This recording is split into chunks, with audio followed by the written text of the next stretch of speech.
पानी से भरे गड्ढे के किनारे पार्टी करना एक छात्र को भारी पड़ गया। स्विमिंग आने के ओवर कॉन्फिडेंस के चक्कर में लड़का शराब पार्टी के बाद पानी से भरे गड्ढे में कूद गया। तैरना आने के बावजूद वो डूब गया और उसकी मौत हो गई। अब पुलिस हर एंगल से जांच कर रही है। रिपोर्ट आपको दिखाते हैं।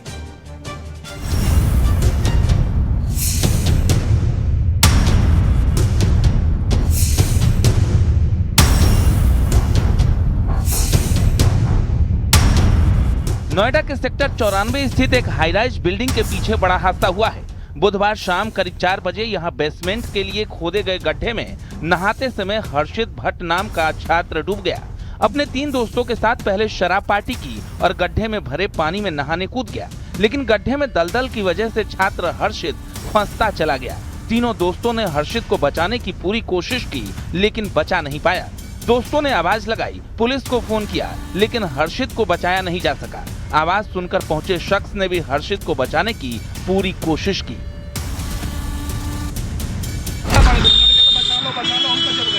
ये इन्होंने यही पी थी या इससे पी थी इन्होंने, पता नहीं कहाँ से पी गया हमें तो बताई। यहाँ भी हमने चारों ने पी, उन्होंने बोला कुछ ना मुझसे। अच्छा, उन्होंने देखा बोतल, उन्होंने पानी में फेंक दिया। आपने बचाया था? हमने ही बचाया। उसमें अंदर घुस के दो बंदे और घुस के निकाला है, उसे पैर पकड़ के खींचा है उसे। अच्छा हुआ था उसमें घास है बहुत सारी, उसके अंदर उसमें फंसा हुआ था। बाकी क्या कह रहे थे 3 जने आपसे? 3 जने ये कहते हमारा एग्जाम अच्छा गया था, हम इसलिए हमने ड्रिंक करी है। हमारे साथ एक सूचना मिलते ही पुलिस, एनडीआरएफ और एसडीआरएफ की टीम पहुंची और छात्र हर्षित को रेस्क्यू किया। हर्षित को तुरंत अस्पताल भेजा गया, लेकिन डॉक्टरों ने हर्षित को मृत घोषित कर दिया। अब कोतवाली सेक्टर 126 पुलिस मामले की जांच कर रही है। जो लड़का था, स्टूडेंट था, उसकी मृत्यु इसमें हुई है। बाकी इसमें स्टूडेंट्स रेस्क्यू कर लिए गए हैं और उसके अलावा जो मृतक थे उनकी बॉडी को अभी पीएम के लिए भेजा गया है। उनके परिजनों से बात चल रही है। इसके अतिरिक्त जो प्रथम दृष्टिया चीजें सामने आई हैं वो आई है कि इनका एग्जाम आज खत्म हुआ। उसके बाद ये लोग पिकनिक मनाने के लिए यहाँ आए थे और यहाँ पे पार्टी कर रहे थे। उसके बाद ये दुर्घटना घटित हुई। बाकी विधिक कार्रवाई हमारे द्वारा कर दिया गया। उम्र क्या थी उन लड़के जो डूबा है? ये 23 साल बताई जा रही है। बाकी डिटेल्स हम अभी इस पे गड्ढा किस चीज का है? ये सब चीजें अभी जो है इस पे जांच चल रही है। हर्षित एक निजी यूनिवर्सिटी का छात्र था और एग्जाम अच्छे होने की खुशी में पानी से भरे गड्ढे के किनारे पार्टी कर रहा था। पार्टी के दौरान चारों दोस्तों ने शराब भी पी। छात्र हर्षित भट्ट स्विमिंग करना जानता था, इसलिए वो पानी में नहाने के लिए कूद गया, लेकिन पानी के नीचे दलदल होने की वजह से फंसता ही चला गया, जिसके बाद वो डूब गया और उसकी मौत हो गई। हर्षित सेक्टर 125 स्थित निजी विश्वविद्यालय से बैचलर ऑफ फिजिक्स एजुकेशन का छात्र था। हादसे के बाद पुलिस ने जांच पड़ताल शुरू कर दी। पुलिस ने हर्षित के तीनों दोस्तों को हिरासत में लेकर पूछताछ कर रही है। शव का पोस्टमार्टम हो गया है। मृतक छात्र के पिता सेना में हैं और लेह में तैनात हैं। इस वक्त मैं कैमरामैन प्रकाश जी से कहूंगा कि वो आपको स्पॉट दिखाएं जहां पे वो घटना हुई थी। और ये सामने आप देख पाएंगे कि एक तालाब नुमा गड्ढा है। इसकी भी गहराई बताई जा रही है करीब 25 से 30 फीट है। और यहीं पे वो घटना हुई जहां पर एक 21 वर्षीय फिजिकल एजुकेशन के स्टूडेंट, जो कि एमिटी यूनिवर्सिटी में यहां से बहुत नजदीक है, वहां पे पढ़ाई कर रहा था। तीसरा एग्जाम था। एग्जाम खत्म होने के साथ दोस्तों के साथ यहां पर पहुंचा और पार्टी के दौरान यहां पर स्विमिंग करने की इच्छा जताई, जिसके बाद बताया गया कि इस दलदल नुमा गड्ढे में वो फंस गया और उसके बाद डूबकर मौत हो गई। कैमरामैन प्रकाश गुप्ता के साथ हिमांशु शुक्ला, न्यूज़ 18 नोएडा।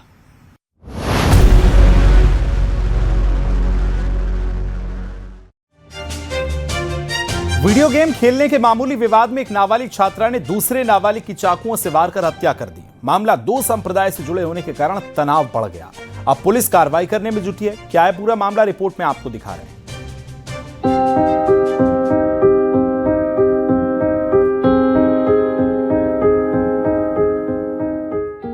गाजियाबाद के लोनी बॉर्डर इलाके में 16 साल की नाबालिग की हत्या के बाद सनसनी फैल गई।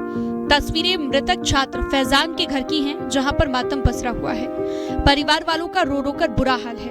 नाईपुरा कॉलोनी में मामूली बात पर एक नाबालिग छात्र ने दूसरे नाबालिग की चाकू मारकर हत्या कर दी।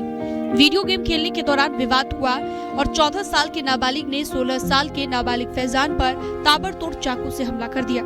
बताया जा रहा है कि फैजान पास के गेमिंग स्टेशन पर खेल रहा था, तभी वहां पर पहुंचे 14 साल के एक किशोर ने उस पर हमला कर दिया। पेट और शरीर के अन्य हिस्सों में चाकू लगने से फैजान मौके पर गंभीर रूप से घायल होकर गिर पड़ा। स्थानीय लोगों ने तुरंत पुलिस को सूचना दी और फैजान को अस्पताल पहुंचाया गया, जहां से उसे दिल्ली के GBT अस्पताल रेफर किया गया, लेकिन इलाज के दौरान डॉक्टरों ने उसे मृत घोषित कर दिया। थाना लोनी बॉर्डर अंतर्गत नाईपुरा चौक के पास एक वीडियो गेम खेलने की दुकान में आपसी विवाद में एक किशोर को चाकू से मारकर गंभीर रूप से घायल कर देने तथा उपचार के दौरान उसकी मृत्यु हो जाने के संबंध में सूचना प्राप्त हुई थी।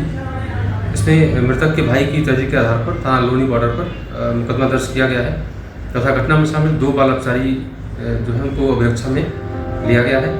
घटना 2 समुदाय से जुड़े होने के चलते कुछ देर के लिए तनाव के हालात बन गए।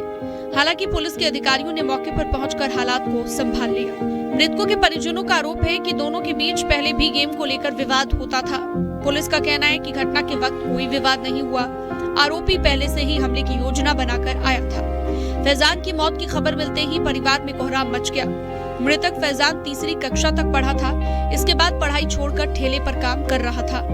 गुस्साए परिजन और स्थानीय लोग गेमिंग स्टेशन पर पहुंचे और जमकर हंगामा किया। सूचना मिलते ही पुलिस मौके पर पहुंची, लोगों को शांत कराया गया। लोग आरोपी के खिलाफ सख्त कार्रवाई की मांग कर रहे हैं। पुलिस जांच में ये भी सामने आया है कि आरोपी के पिता और चाचा पहले से हत्या के मामले में जेल जा चुके हैं। पुलिस ने FIR दर्ज करते हुए 2 नाबालिग लड़कों को हिरासत में ले लिया है। Bureau report, news 18।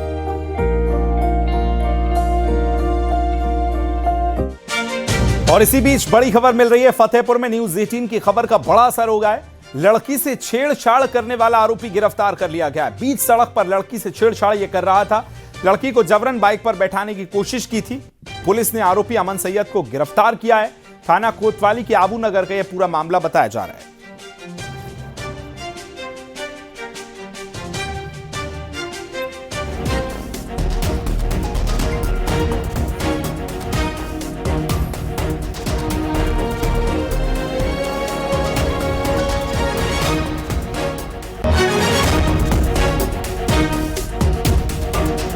एक लड़का मोटरसाइकिल में देखा जा सकता है कि एक लड़की के साथ वहां पर छींटाकशी और उसके अपनी मोटरसाइकिल में बैठाने का प्रयास कर रहा है और दोनों में एक तरीके से वाद विवाद भी हो रहा है।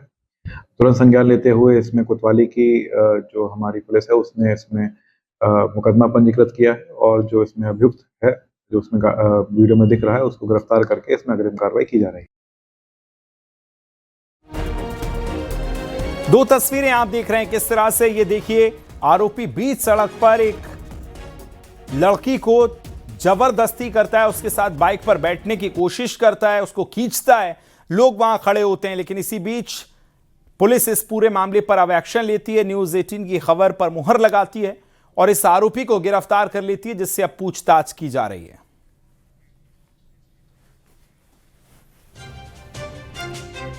और वहीं रायबरेली में बैंक से पर्सनल लोन घोटाले का पुलिस ने खुलासा कर दिया है। फर्जी दस्तावेजों के जरिए लोन दिलाने वाले गिरोह का पर्दाफाश हुआ।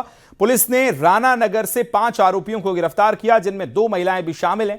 पुलिस के मुताबिक आरोपी फर्जी सैलरी स्लिप और नियुक्ति पत्र बनाकर बैंक से लोन लेते थे। गिरोह ने करीब 9 करोड़ रुपए से ज्यादा का लोन लिया और मामले में 48 लोगों के खिलाफ मुकदमा दर्ज किया है। फिलहाल पुलिस अब बाकी आरोपियों की तलाश कर रही है।